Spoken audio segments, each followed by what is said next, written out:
Hi, I'm Jack Pfenninger. I'm from Midland, Michigan, and the editor of Pfenninger and Fowler's Procedure for Primary Care. And I worked with Richard Eustein also in our text on dermatologic and cosmetic procedures.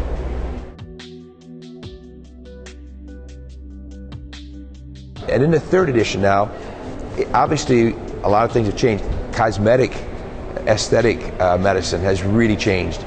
So we have a whole section now on just that. The first edition had basically nothing. We now have hospitalist topics, you know, the central lines and all that. We had it before, but not to the extent that we have it now. There are a lot of things along the hospital. There's been a whole section on hospitalists. And then we've updated things. Say, for instance, vasectomy. We now have the no needle, no scalpel vasectomy. So the first edition had vasectomy. The second edition had the no scalpel. Now we have no needle, no scalpel vasectomy. So things have, we've kept up to date, I think. We've improved in a lot of the different, we know where the problems were, so our illustrations are better, more photos. This time we have photos of a lot of things as opposed to just illustrations. One of the things we did do was we put the patient ed, the consent forms and all that online. So the book it's getting to be too big, but there's a lot of other information that when you buy the book, you can access the online information. And we're now getting it also so that you'll be able to get an app to have the book there too.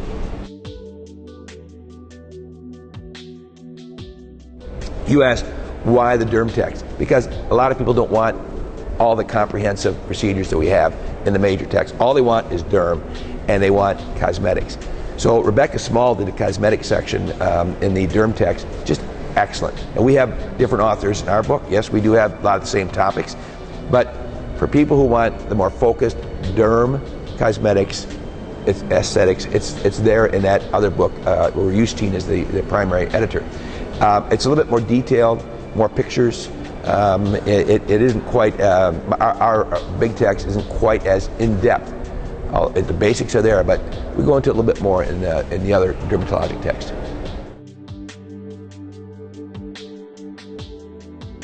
I think that for a lot of people out there in their training, number one, do procedures because it's fun.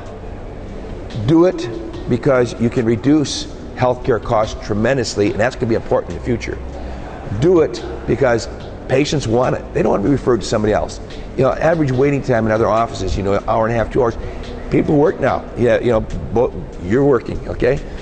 Women, mothers are working. How do they get time out of their work day to take the kids in, take themselves in, and so they come to see you, they want something done. And now you're going to say, go to the other specialist, and you got all the hassle of making a consult. You got the hassle of going over there, and they may defer them to the next time to do the procedure. Then come into your office, and you're equipped to do biopsies. You're equipped to do simple excisions. If you're equipped to do the hemorrhoids and the vasectomies, you've got it right there. Who knows the patient better than their own family doc? Okay, so I think the patient wants it too, and it's fun. So I think there are a lot of reasons, you know, why you want to do it, and that would be my answer, I guess, to saying where is it going. I think that physicians are going to want to have more fun in medicine. Right now, we're really hassled with all the changes, but eventually, we're going to get back to doing things that are fun, that we can do well, and we can do it at less cost. And so I think the procedures are kind of, we heard a talk yesterday here again at the AAFP assembly about chutes and ladders. Life is a bunch of ups and downs. And right now, I would say that maybe procedures are a little bit of a down, but they're going to come back. And I think they're going to come back stronger. And we have the scientific published evidence now to show that not only do we do it well, we do it at least as well as the other specialists, and maybe better in the way we take care of patients as a whole. Not just taking care of problems, but taking care of patients who are people who have problems.